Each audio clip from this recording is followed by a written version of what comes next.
Now we have our guest join us once again this morning. Thank you for joining us, Bola Olojede, on the newspaper review. You're welcome. Happy to be on the program. We were talking about the Electoral Act before the network interruption, and you mentioned that the president is not in the position to give an order, and that the whole caption of Electoral Act, I didn't order the Senate to remove it, was just to explain that he expressed concern. But I'd like to ask you, especially for those that are watching maybe for the first time and hearing Electoral Act, and why is the president, showing concern in this particular section, section 84, subsection 12? Why does it matter? There are many other sections on that particular act, but why this specifically? Okay, this particular section have a clause that appears to clash with the constitution of the country. Okay. The constitution has clearly prescribed that appointees should resign 30 days. That was the prescription of the constitution. But the Electoral Act is now saying appointees must resign before the primaries. So, and the normal thing in law is that when any law contradicts the Constitution, that law remains invalid, null and void to the extent of the inconsistency. So that is what the president was referring to. However, the lawmakers have not done they've not attended to it. So the federal government went to court. Okay. And the court, I think it was an Umuahia court, had declared that indeed the lawmakers were wrong, and that they should go ahead and expunge that section from the Electoral Act. Now, the lawmakers also, the PDP group within the assembly, had also now gone to court to stop that judgment from being enforced. And their basis was that, look, we have the right to amend the law and we have amended it. Therefore, the court, so they have gone to appeal. The appeal has not been determined as we speak. Okay. Yeah, that's what we have. That's the situation currently, and that's why we have all these Zula, Balu, and confusing with that particular law. All right, let's connect it to a statement from Femi Gbajabiamila this morning, still about the Electoral Act, and saying that non-resignation is risky. And there's also been a news headline that said that by now there should have been deadlines as to when ministers and others who are affected by this section, there should be a circular passing by now as to the last dates that they should have resigned. The day they should have left office, before the forthcoming primary. So let's get it. What is the risk of non-resignation for the ministers and others, those who are looking for a political seat? What is the risk of non-resignation if they choose to go ahead? The risk is that nobody knows how the appeal will be determined eventually by the court. So if for example, says, the Constitution is supreme, and that the lawmakers erred in law when they inserted Clause 84 into the Amendment Act, it means that are safe by not resigning. However, if the court ruled in the other direction, and the court says, no, the lawmakers were indeed, you guys should have resigned before the primaries, that will automatically invalidate the primaries of the party, and there might be no candidate for the party. Okay. That right there is the risk. Okay, so now I've seen the risk for.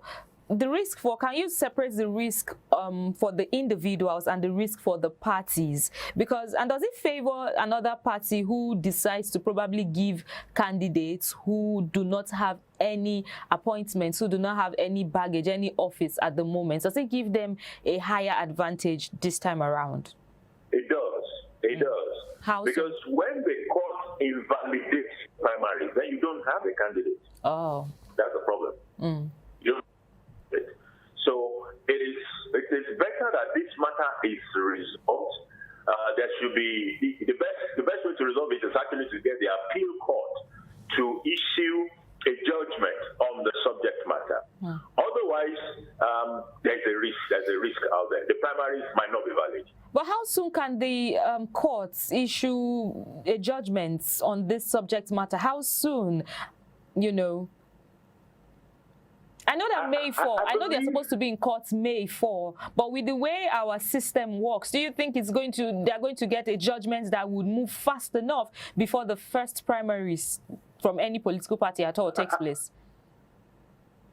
I believe the court should see itself as a stakeholder in the subject matter. Okay. And there must be a way that the three arms of government can judge on this matter and prevail on the judiciary for expedited action on the subject matter.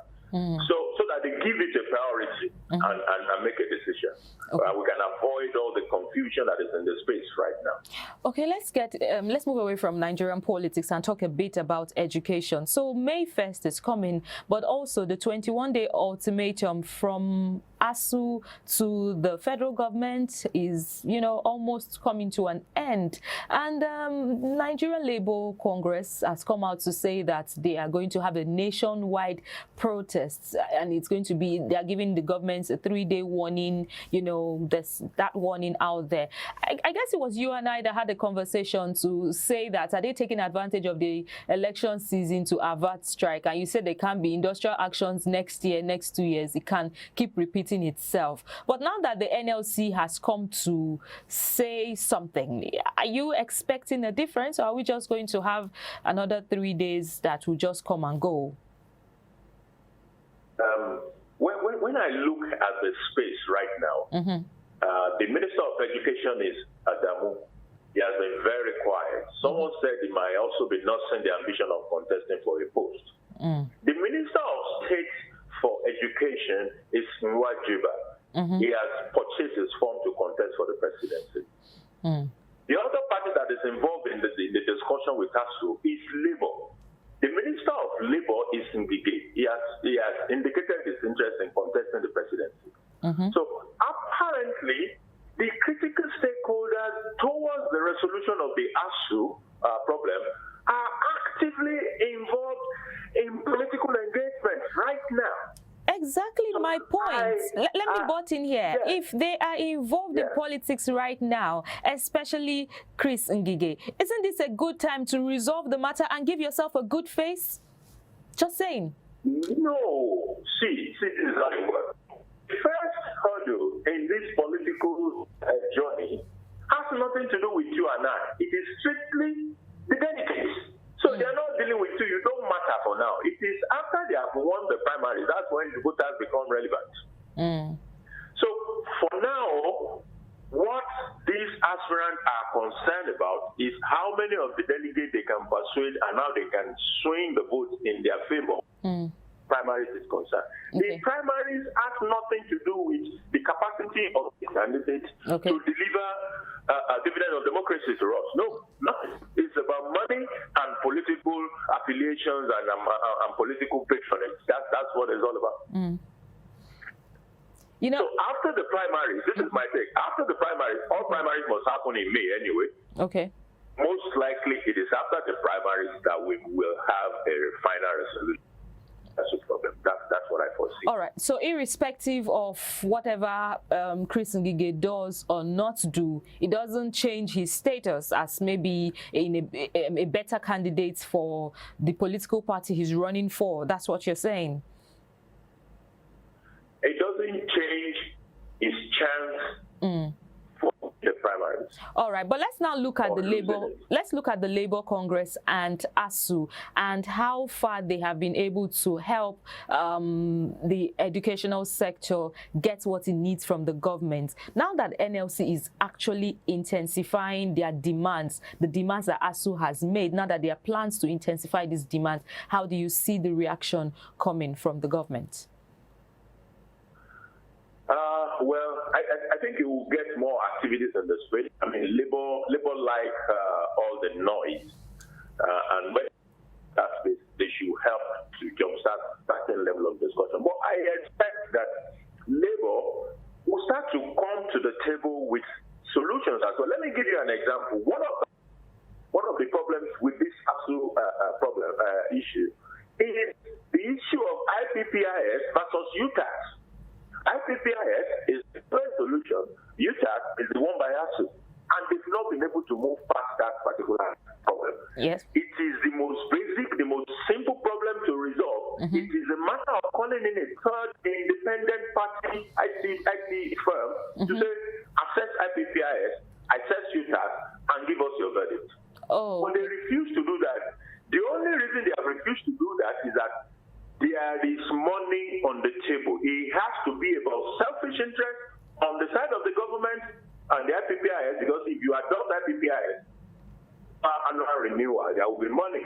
So people who are involved can get in and be part of the annual renewal. They will be getting some money. On the side of UTAS, it is the same thing. There will be annual renewal. There is money to be made on a continuous basis, whether you adopt IPPIS or you adopt UTAS. Okay. I think this is the reason they are not resolving this. This is a simple matter. Call in an independent arbiter and they will resolve this matter in 2 weeks. Okay. These are the kind of solutions or intervention that I accept NMC to bring to the table, not just making noise all about it. It goes beyond making noise. Okay, thank you so much for joining us on the review. After the industrial action, if the warning strike happens, we'll probably come back and have this conversation again. Yes, I'm looking forward to it. All right. Thank you so much for joining us on the review this morning. Do have a great day ahead.